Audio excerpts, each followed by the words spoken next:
Culture and tradition have always been a big part of life, especially for Indigenous people. However, in the past, there's a long history of erasure of Indigenous culture through things like education. Let's talk about that.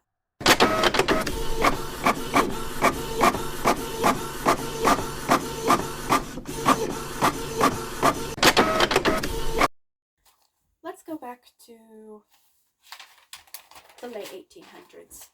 The U.S. government issued a policy which required Indigenous children to attend boarding schools for education. This policy was created and issued so that the government was allowed to take children from their homes and strip them of their culture. Upon arrival to these schools, the children would be given a day one makeover. Their long hair would be chopped short even if it was there for cultural reasons.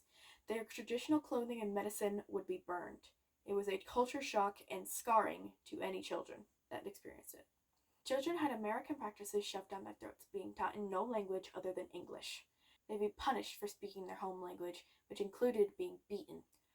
They were taught how to pray the Christian way, despite the U.S.'s federal separation of church and state being in operation since 1848, which is almost over a decade before the native schools even came into existence.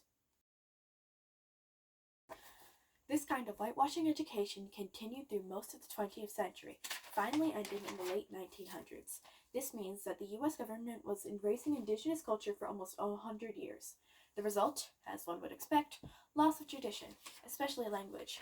From just World War II, which started in 1939, to today, there have been gone from over 500 tribal languages spoken in the U.S. and Canada to 183.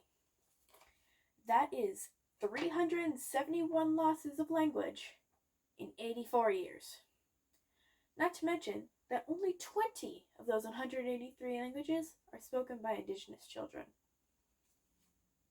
Let that sink in.